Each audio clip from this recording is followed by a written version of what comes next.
And a very good Thursday evening, too. The best backdrop for college football in America is set to show off once again the 113th home opener at Bobby Dodd Stadium at Hyundai Field this Saturday. And the Yellow Jackets, when they pour out from behind the wreck, they will do so with a 1-0 record. A thrilling 27-20 win over Colorado last Friday at Folsom Field in Boulder.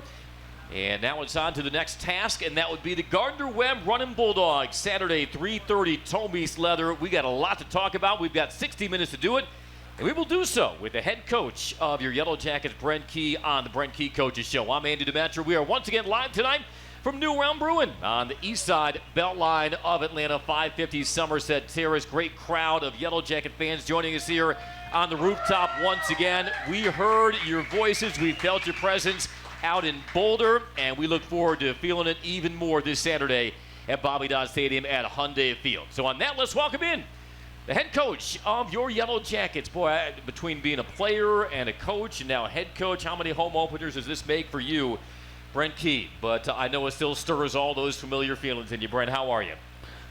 I'm a little nervous based on your comments earlier in the day to me, antagonizing me a little bit and saying you're going to throw some tough things threw me like big words. I'm not trying to psych you out here. You got me, man. So like the last 5 hours, I've been really in my feelings. Studying your thesaurus? Yeah. What is that? I'm kidding. I know what that is. No, I'm doing good. Good. Excited to open up, have a home opener and see our guys go out and improve from last week and correct mistakes and go out there and compete for 60 minutes. Last year, your team went undefeated at home for the first time since 1998 when you were a player on the flats. And as much as you preach to your players to keep the same temperament no matter the week, no matter the opponent, how much does knowing you'll have that home opener give everybody around the program an extra shot of energy during game week? Yeah, it does. Now, we don't talk about it in terms of hyping that part of it up more than anything else or other games. It's just that's part of our process in how we prepare for games. But when it's a home game, everybody knows. And I was talking about it today. It's not just our team. Our team gets so fired up for our fans and for our students that come to the games. But it's the recruits that come to games, right? And then they have a great time, and they tell other recruits. And before you know it, it's become this kind of almost cult-like following of these guys coming to games and how much fun they have because of the environment in Bobby Dodd and how unique it is. So we're fired up. We're excited. We can't wait to get out there and have a packed house and play in front of our fans. All the more incentive to create that electric atmosphere we've come to know from Bobby Dodd Stadium at Hyundai Field. So like we said, 27-20, the win over Colorado. I think we finally have settled once and for all who's the rightful national champion in 1990 after that outcome last weekend. The game was not perfect. Season openers rarely are. In fact, I would argue coaches might get a little suspicious if a game almost is too good. There's never been a perfect game, Andy. Oh, I know, but you're always chasing perfection, like you said. Oh, yeah. Yeah. Never a perfect one. And ours sure wasn't. But in spite of that, you had to be pleased with the intangibles your team showed to get the win. Not panicking, playing the next play, everything that rings in these guys' ears throughout the week. How did that game sort of reinforce for you and everyone else the mental makeup of this team? Yeah, you go into the first game and there's a lot of things you think about your team. I thought our team was going to be like that, and to show the resiliency and the grit to overcome that. But you have that third turnover in a row, and in your head all of a sudden pops up that 2% number of whatever it is, and but I stayed calm. The sideline was calm, and JJ, Amari, and CP, after the third turnover, came up, and the defensive huddle was on the sideline, and they just looked over at me and they said, "Coach, we're good. We got this. We got the offenses back. We're a team." And they went out there and proceeded to get a 3-and-out with a great stop by Kamen on the third down play. So it really showed that everything we've worked for the last 8 months really is coming to fruition when it comes to the mindset. Now, still play on the field is a different thing, but at least that gets you in the game, and it puts you what I consider ahead of other teams that don't think that way. Did a really good job managing the sudden changes, and despite those 3 turnovers, all Colorado could do with it was a 7-0 lead. We played that game in the shadows of the Rockies, but there was only one king of the mountain last Friday, and that would be number 10, Haynes King. ACC quarterback of the week, a career-high 156 rushing yards, 3 rushing touchdowns, including the game-winning house call with 1:07 to go. Also added 143 passing yards. And this was against a Colorado team that led the Big 12 last year in sacks per game, also led the Big 12 in TFLs per game. Every season is different, but that's in their DNA. What was Colorado doing up front defensively that Haynes saw so well last week? They did everything. I mean, you talk about a team that had been very, last season, I won't say generic, but they played what they played, and they worked to play it well, and had a couple of main coverages, and really 1 or 2 different adjustments within the front, and that's our mentality too. When you see a team start to, you can tell if a team's panicking, right? When you start, whether you're running the ball or throwing the ball or moving it offensively, and they start doing a bunch of different things, unorthodox, uncharacteristic of them, things that they're just trying to throw stuff against the wall, you got them now. You really do, and that was the feeling I had kind of probably midway through the second quarter, early in the second and midway through the second quarter, and so we stayed with it. 320 rushing yards. That was the most by any team versus a Power 4 opponent so far this season, and Haynes accounted for more than half of those, 156, new career high. Defensively, I'm sure no different. Plenty of room to grow between games 1 and 2, but you had 6 TFLs. I thought J.J. Vandenberg would get credit for that sack in the red zone. They just gave him a straight TFL. Do you know why? Why was that? I was stumped. It was a draw. Was it? Same reason they didn't get credit for theirs on us. No, okay. It was crazy because it all evened out.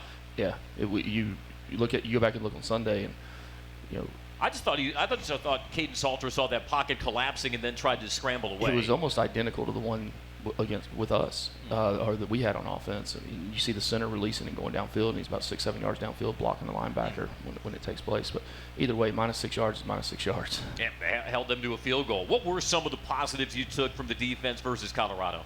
Yeah, look, we strive for perfection every week, and you don't want to have any missed tackles or explosives or whatnot. But I think we had 9 missed tackles, all right, and those were the lowest we've had in 3 years in a first game, okay? And some of them were fits, some of them were alignments, some of them were just a missed tackle, right? But then the thing I thought we really improved on, we increased our negative plays, which has been something we've been working on, and we increased or decreased the explosives. I think they had 6 explosive plays in the game, and 2 of them were busts on our part. So to limit those, that was something we've really strived in the offseason to improve on, with the explosive plays. And a lot of that, when you watch our defense play now, you're going to see 4-yard, 6-yard, 8-yard, 2-yard, 1-yard, 8-yard, but we want to keep everything in front of us and limit those explosives, because this day and age, that is the number one statistic when it comes to winning and losing football games. Boy, getting game ball. First game as defensive coordinator. I just said we had 9 missed tackles and gave up 6 explosives. You're great on a steep curve. No, I was happy for Blake. Yeah. Just like we talk about players making improvements, games 1 to 2, 2 to 3, whatever. I mean, Blake will do the same thing. And I thought he was very calm on the sideline. I'm a firm believer in calm breeds calm. You take everything you do and the intensity you have during the week, and when you on the sideline during games, we've got to be the role model and example for these kids. And I thought he does a great job. He does a great job motivating. Made a couple of really good adjustments. Early in the game, didn't wait till halftime. Made a couple of them in the really actually kind of midway through the first quarter, and that's an impressive thing to see.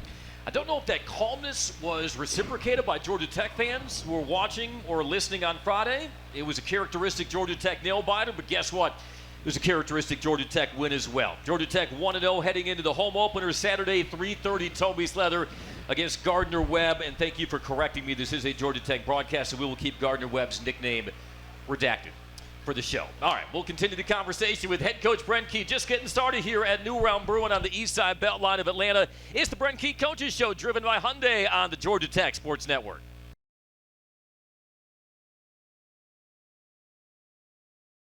Counting you down to the 113th home opener at Bobby Dodd Stadium at Hyundai Field, 3:30 Saturday, Toby's Leather, RamlinWreck.com/tickets. If you have not yet purchased yours, you've been waiting 8 months to commune with your fellow Jackets on the flat, so don't waste a moment. Clear that schedule, come out and support your Jackets. as they take on Gardner-Webb this Saturday. As we welcome you back to the Brent Key Coaches Show, driven by Hyundai here on the rooftop of New Realm Brewing Company on the east side beltline of Atlanta. I'm Andy Demetra. He's Brent Key. I got an idea for you. All right? Oh, boy. Don't All right. say it like that. Okay, so hear me out. Hear me out. What if... Oh, goodness, what ifs? What if we take Eric Rivers' number 43 special teams jersey, auction it off. What if I throw you off this balcony? Auction it off and donate the proceeds to the RevShare NIL pot. It's not the worst idea. That'd be great. Okay. Because if I ever see that thing again, I promise you, like I said it the other day, I could have walked right through that thing. I know. It's a little billowy. It's my fault. Or it's on me. Or how about this? You know how trading cards for baseball, basketball, they have those special cards where they include a postage stamp size. Well, you could make like 10,000. You could make 10,000 cards. So in that jersey there's big. enough fabric in that jersey for like 1,000 cards. You sell them for $100 a pop to Georgia Tech fans. Boom, that's $100,000 to the GTA. Or you could clothe half of Atlanta. Yeah, that's true. What a joke. That number 43 was previously worn by David Shanahan, and we all know about David's inimitable Irish wit. I'm curious, did he text you at all after seeing that, or did he value his life too much? No, thank goodness that I'm not on social media or anything. Good for you. Hey, look, Danielle brought it. She didn't really want to say anything, and I kind of. I'm trying to create some money-making opportunities out of that. I didn't go to Scheller, but I am a businessman. Well, I think that's a great idea. You put right next to the retired Clint Castleberry jersey, right? Oh, please, yeah. Oh, yeah. Well, believe me, that one's a lot smaller than the one. Might have to make three. Yeah. It was like slow motion seeing that, and again, like I said, it's on me. But again, we can flip that around into something beneficial. Let's do that. Okay. Well, I know somebody who can make that happen. We'll kick the tires some on it. We'll kick the tires some more on it. Ryan. We can put some of the fans down here at New Realm Brewing for their game-worn if that slice happened, of Eric Rivers that would jersey. be the only good thing that came out of that. I'm here to serve. I'm here to serve. And you know what? It's a shame, too, that people were so quick to make their SEO, social media posts about it, that it overshadowed what I thought was a really fine game from Eric. And again, this is a young man who was an AP third-team All-American receiver last year at FIU. He gave you 34 yards on 2 jet sweeps, had 2 receptions as well, and I know he'll only get more impactful with each passing week. What kind of versatility does Eric Rivers bring in his route tree to the offense? Eric's a unique kid. I mean, his story and his journey has been really remarkable, and he complements the other guys well. He didn't go through spring, recovering from a surgery. Shoulder surgery, minimal thing, and he's still learning how to practice. I mean, he tells Trent every day, this is the hardest I've had to practice in my career. And you got to think now, Eric started out as a walk-on at Memphis, a walk-on DB, and then transferred down and walked on at FIU. Two-time walk-on, and then becomes an All-American last year. And we were fortunate enough to have him on the team, and he's improving every day. And I would not be surprised to see him be one of those guys that improves every week of the season and just becomes stronger and better and stronger and better. At number 3 on the field for your Yellow Jackets, he'll make his home debut on Saturday versus Gardner-Webb. One of the number 3s. One of the number 3s, yes. Hence the reason why he had on a dress. No longer a number 43, though. Never. So, but I'm not going to be thrown off the roof. Did I rescue myself with that idea? You did. You did. All right, sounds good. Because we only have about 43 more minutes to go on the show. Shut up. That would have been a long time for you to fly solo, my friend. Oh, my goodness. Malik Rutherford got injured minutes. on the first series of the game, but how about the job Bailey Stockton did? Because he took over for him in the slot, and Bailey wound up leading you versus Colorado, 4 catches, 48 yards. Again, that's just typical Bailey Stockton at this point, just so solid, dependable, always in the right spot, a shrewd route runner, and you could have not delivered that efficiency offensively were it not for what Bailey gave you. Bailey has done a tremendous job. I mean, he's a little slot machine now. He played in the slot, and he understands coverage, he understands leverage, has a knack for getting open. I mean, he would have been wide open on the interception if he hadn't gotten ripped down yeah. from the back. But even with the normal size series, he was getting ripped down. I thought we were done with that. I thought we were done with the jersey. Come on, I'm going to seep out myself to this chair. You are being mean today. I'm tempting fate today. You were mean to me. I haven't even given you a big word yet. Well, you gave me a big jersey. That is true. Actually, you didn't give it to somebody else, did you? You know, I'm really happy with Bailey, and you know, he is, like I said, he's a tremendous receiver. He's got quicks, he's got speed, he's elusive. That's why he's a good punt returner as well. You know, he's a very happy target of the quarterbacks. And look, just because Malik's not in there doesn't mean Bailey's not going to be. I mean, actually, one of the cooler things in the game was the very first play of the game, Malik's run. Bailey and Isaiah on the far side of the field. Isaiah was on the front side. He had the crack block. Bailey and Eric Rivers on the back side. They're 45 yards down the field blocking. You fast forward to play 65 of the game, right? And they're 35 yards down the field blocking on Jamal's catch around the edge. So those guys do everything. Trent McKnight does a great job with those receivers. Really happy with how he's developed those guys and his evaluation of them and getting the right guys to fit in the room. Blocking is not just confined to the offensive line, but let's talk about Jeep Wade's unit. You can't gain 320 rushing yards without some stout blocking. I know Harrison Moore, Tana Alo, Tupuola at center would have liked a better account of themselves, but you know, I thought it was very telling that Harrison Moore came back in the game at guard and didn't lose the plot, didn't take himself out of the game mentally, still was able to contribute, and you had to roll through a lot of different O-line combinations throughout the night, but it didn't seem like there was a lapse or a lull in any series, and you wind up gaining 320 yards. That, I'm sure, had to leave you encouraged. A lot of way for Jeep and his offensive line to go, but to know that you can maintain some consistency in your block, and even if you don't have the continuity of the offensive line, it had to be an encouraging sign. Well, the rotations we have in game, whether it's offensive line, whether it's receiver, defensive line, those are all predetermined. And we meet on Friday night before the game and go through every one of those things when we do our play the players. So the rotations had nothing to do with the snap. It didn't, because I'm a firm believer. You make a mistake in a game, right? As critical as one might be or as small as one might be, they're still mistakes. So one's not bigger than the other at all. You've got to play your way through those things. Unless it's just something that totally goes off the rails, you've got to play your way through those things. And that's how you improve as a player. But those rotations were set in the very beginning. Jamison Riggs got in and had a really good series.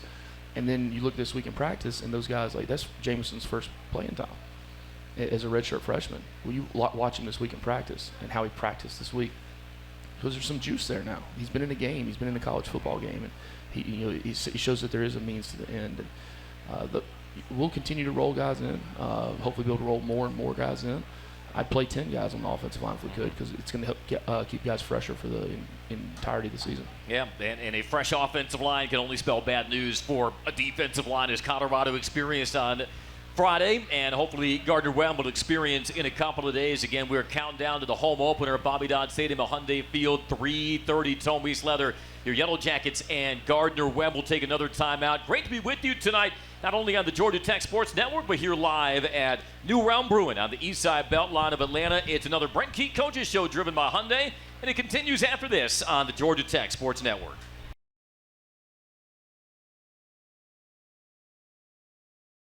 Along with head coach Brent Key, Andy Demetra, welcoming you once again to another Thursday night and the Brent Key Coaches Show driven by a Hyundai. Georgia Tech and Gardner-Webb meeting for a second time in school history. We'll tee it up at 3:30 on Saturday. Make sure you get your tickets if you haven't already done so. RamblinWreck.com/tickets. Also got some great ticket deals for you for Clemson and for the Temple game. So make sure you bookmark that, put a pin in Bobby Dodd Stadium, and we'll see you out there beginning this Saturday. And thanks to Teddy for tipping me off. Your social media team released its uniform combination for Saturday, and you'll debut the gold uniforms this Saturday along with the gold helmets. That'll be an exciting look for you guys. What are we wearing? Wearing gold. Gold uniforms, the new Adidas gold uniforms, gold helmets. Really? Yeah. So I was Clayton Powell-Lee was modeling them at Krog Street Tunnel. This makes for really riveting radio when we just pause what we're doing here so you can see the post. But yeah, that's what I saw. Huh. Gold uniforms. Okay. The I knew we were wearing gold helmets. 1958. There you go. The reception has been heard by Georgia Tech fans. Yeah, gold will be the uniform combination on Saturday. I thought one of the more inventive plays offensively last Friday was when you lined up on a third down in the pistol, but instead of Jamal Haynes or Malachi Hosley, you had JT Byrne, your tight end, as the pistol back, who then became a lead blocker for Haynes King, almost like on a QB power. I thought that was a really fun wrinkle. Haynes got that first down. JT began his career at Oregon State, then came to you from Cal, and it's easy to get hung up on him, I believe, not having a career reception at either of his previous 2 stops. And what made you eager to add him to the room, and what value did he give you last Friday?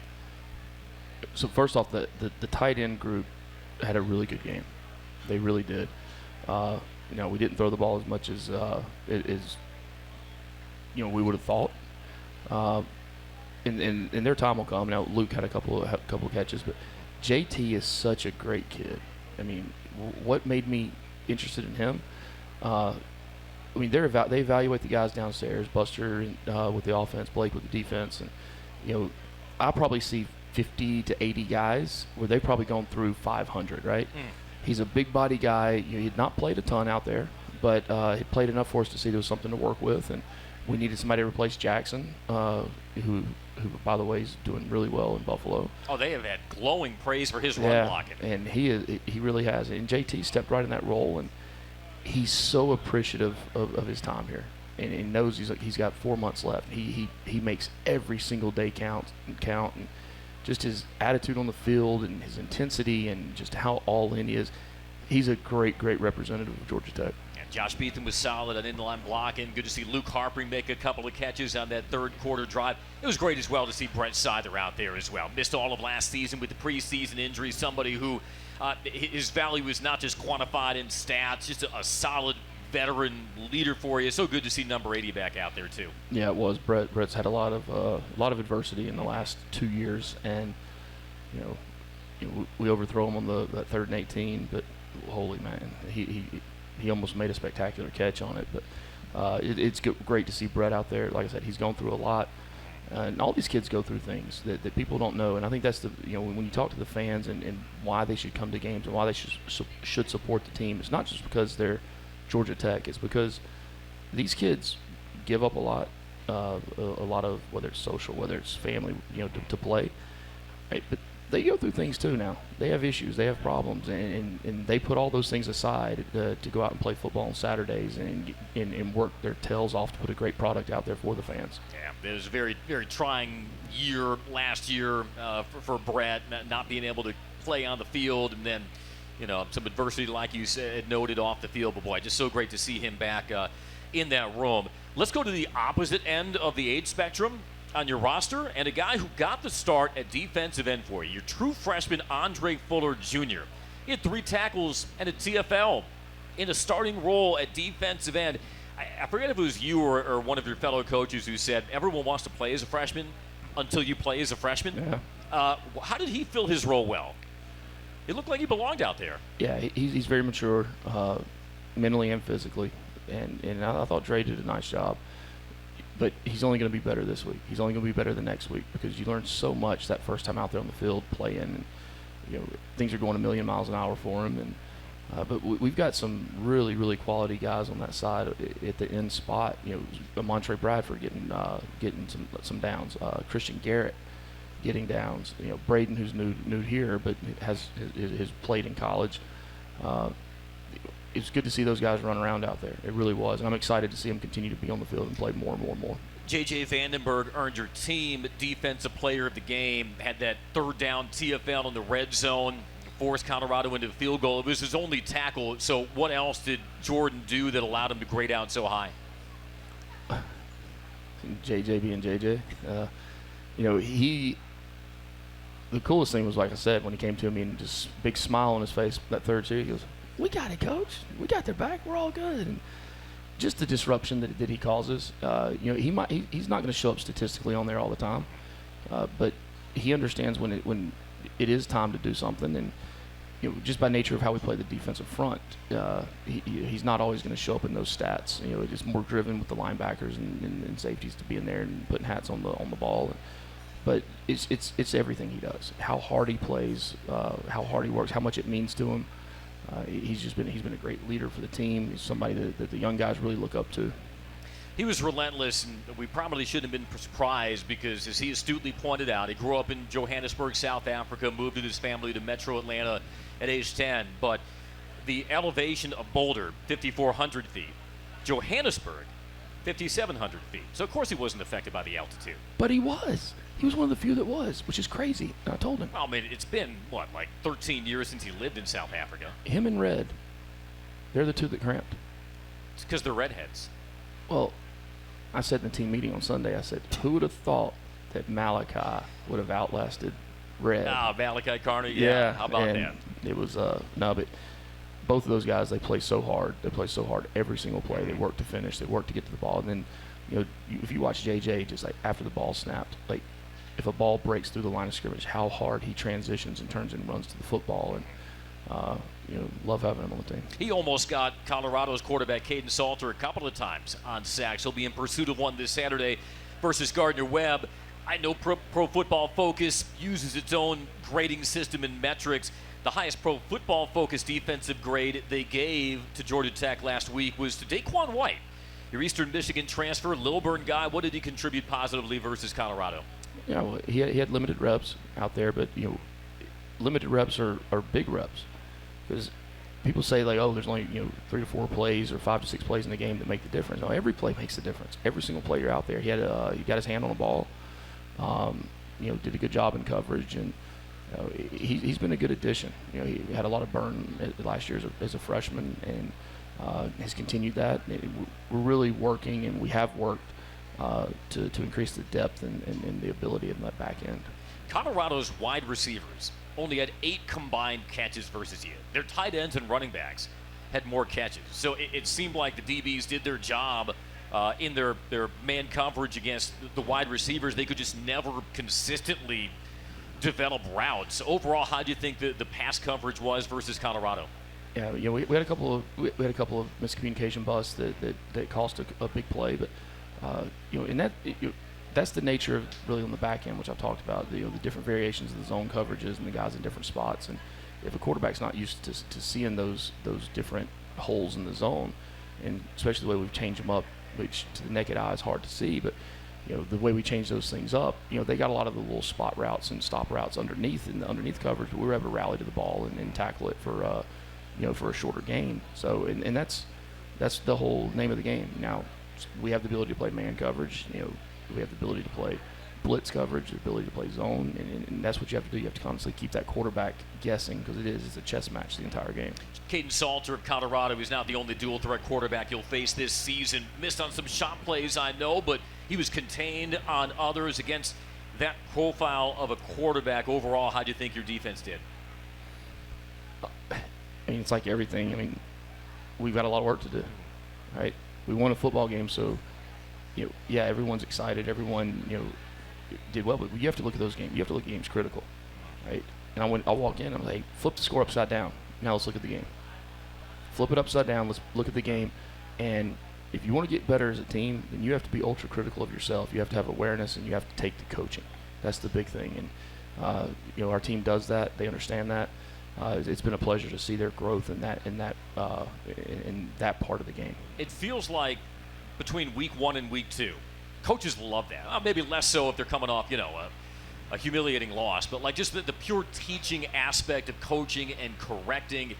It seems like coaches love to sink their teeth into this particular week of the schedule. Yeah, it's you put so much preparation in from January leading up to the season, and there's so many things you want to know. That's why we scrimmage the way we scrimmage. That's why we do those things to have that competition during the summer and during the spring to see what we have to correct and see and improve on. But it's the things that occur in a game when the lights are on and people are in the stands, and the speed of it increases to see those things. So yeah, it's that eagerness to get right on the film and get going and get those corrections made and get out on the practice field and get it to the players. Looking to translate those corrections into production. It comes Saturday. Again, Georgia Tech versus Gardner-Webb. Tommy Sletter at 3:30 as we continue to count you down here on the Brent Key Coaches Show, driven by Hyundai. Time to hit another commercial break. We'll be back after this on the Georgia Tech Sports Network. It's Gar.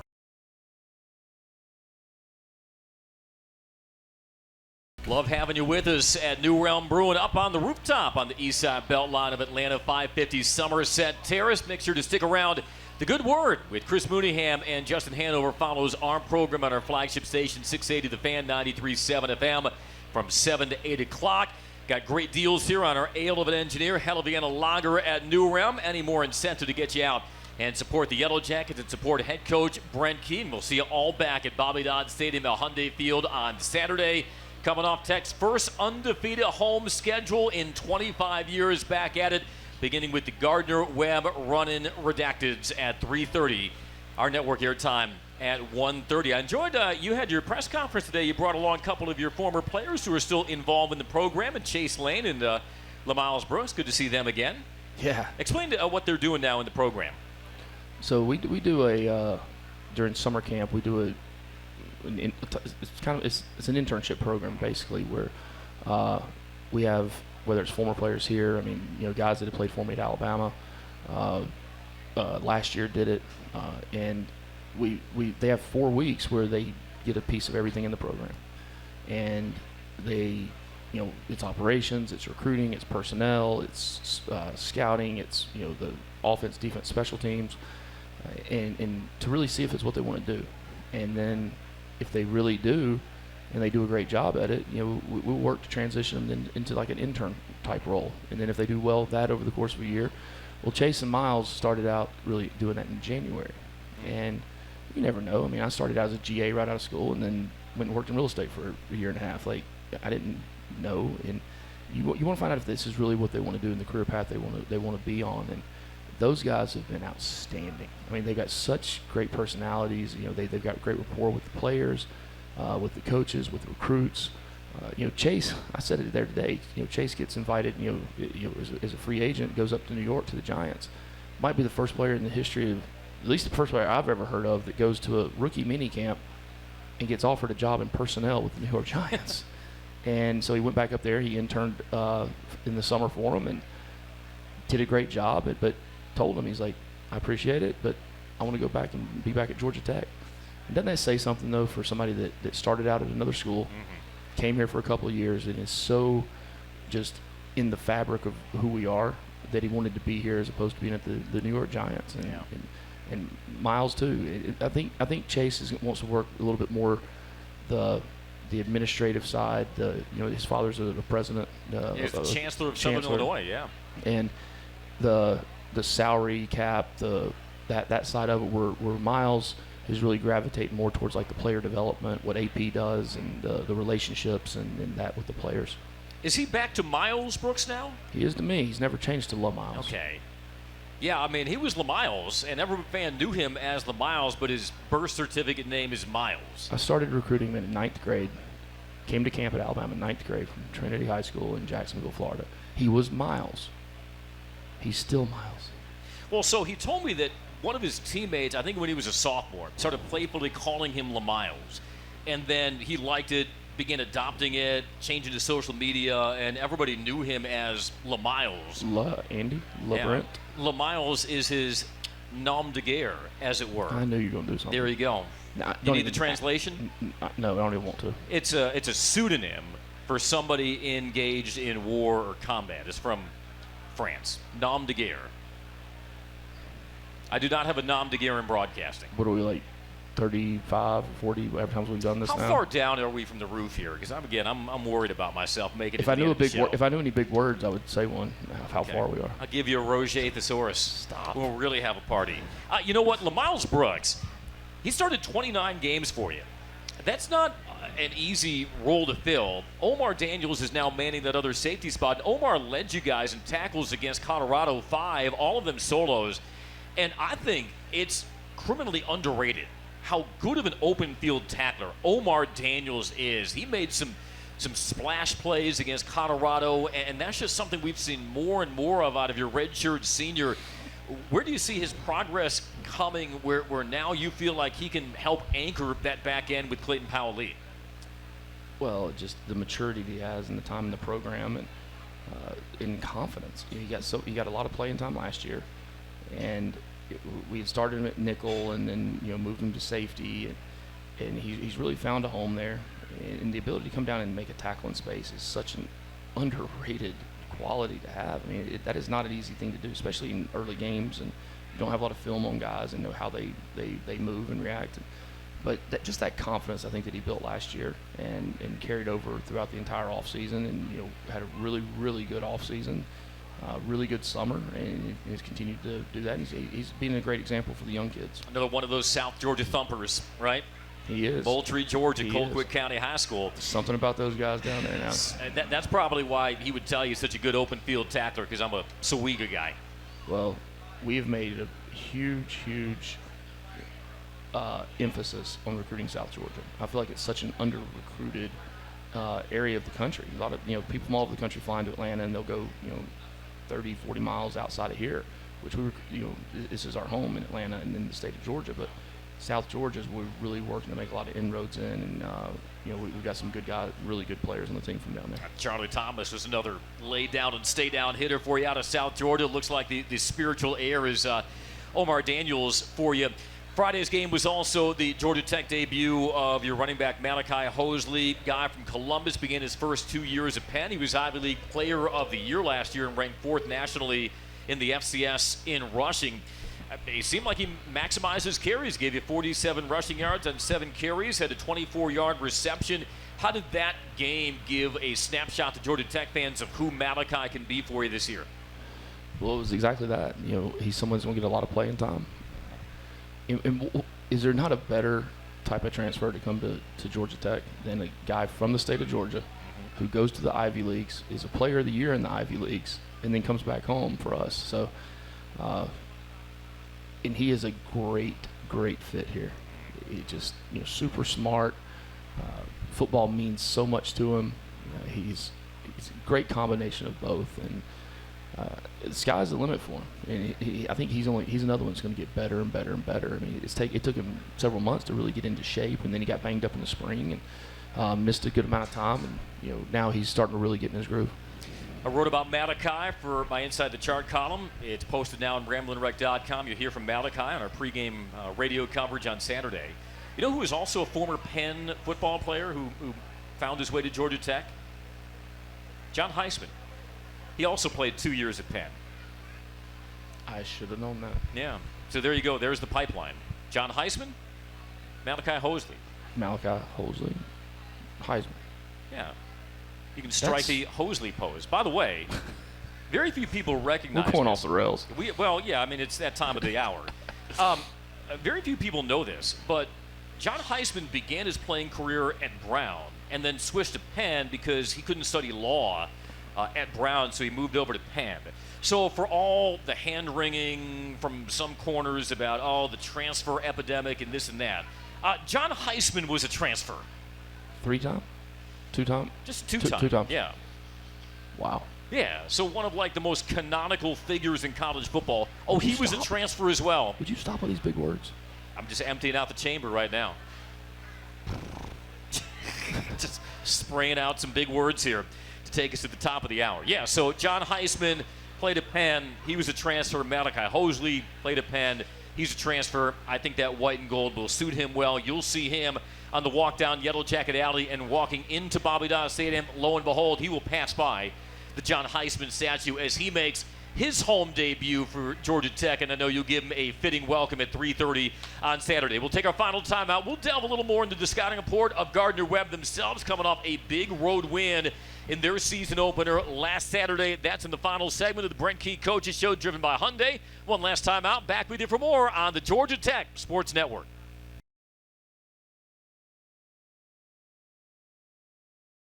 He's Brent Key. I'm Andy Demetra. This is a little bit of a grudge match game for you, Brent, in my prep for this game. Are we talking about the Saturday game or this game right here? No, this game Saturday. Well, I know you always have a grudge against me. There's no grudge. I know. You're the one that prepared all day to, throw daggers I'm going to throw another one at you. September 25th. I'm coming prepared next week. September 25th, 2004. Grudge match for you. What?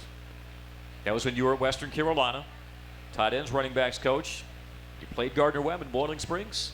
They were able to nip you in overtime. So They've been waiting 21 years for the comeuppance, and it may come this Saturday. I interviewed for a job there. Really? When was this? 2004. So you went to Western Carolina, but that off-season, you'd also interviewed at Gardner-Webb. So, I got there like August 1st, like the first day of practice. Color Week. Yes. Yeah. And I was there for just that season. I mean, it was as quick of a thing as you could do. And right when the season was over, they had an offensive line job open, and I went and interviewed for it. Wow. Yeah, didn't get it. Well, I'm sure they don't regret that. I'd say it worked out. Hold a grudge. Where'd you go after that? I should know your bio front and back. I went to UCF. Okay, Yeah. so that was in 2005. Yeah, so I went to UCF, and I was there for the next, 12 years, 11 years. Very well. Awesome. Hey, quick. But I went there and I met my wife. I mean, that was everything So it all worked out. at UCS. And So in hindsight, you were glad that you got turned down from that O-line job at Gardner-Webb. oh, heck yeah. Yeah. Not because of that. Yeah. No, I wasn't then, but hindsight, I went and spent 11 what we call dog years with Coach O'Leary. In regular years, that'd be what, like 35, 70? It was Okay. 77. 77, okay. So we're doing true dog years Now, with Coach O'Leary. that is a Mac McWhorterism, by the way. Oh, I can believe it. Yeah. Dog years. Dog years with Coach O'Leary. I'm sure he had to like the fight that he saw on your team last Friday. I'm sure he was watching. He was. Yeah. He called. Oh, I'm sure. He had a whole notepad of points that he wanted to make for you. He always does. I love it. He always does. Quick programming note here for the Brent Key Coaches Show. First off, these first 2 weeks have been outstanding here at New Realm Brewing on the East Side Beltline. We ought to clap for you guys. I know you're clapping for yourselves. Brent and I ought to be the ones dishing out the applause. Thank and this y'all. will be Thank y'all. our home base headquarters for the Brent Key Coaches Show throughout the fall. However, next week we are bringing the Brent Key Coaches Show on campus. We did this last year. We loved it so much. We're kind of turning it into a tradition. Last year, we did a Brent Key Coaches Show from the steps of Sigma Alpha Epsilon in honor of SAE having the highest turnout of any student group to the home games the year prior. So we wanted to create that competition again. And last season, the student group that had the highest turnout to home games was the Brothers of Kappa Sigma. And so next Thursday, we will be live broadcasting the Brent Key Coaches Show from Kappa Sig. We look forward to seeing everybody out at Kappa Sig. If you are on campus and want to swing by, you are more than welcome to. So I know you'll be in your element at Kappa Sig next Thursday at 6 o'clock.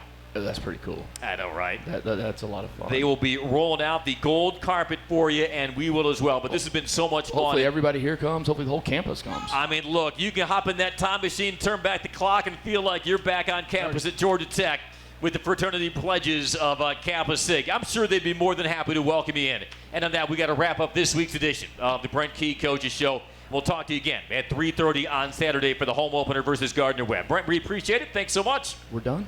We're done. Having too much fun. I'm coming strong next week, though. You get that thesaurus. You'll come prepared. All right, go Jackets. He's Brent Key. I'm Andy Demetra. We will talk to you next time on the Georgia Tech Sports Network. So long, everyone.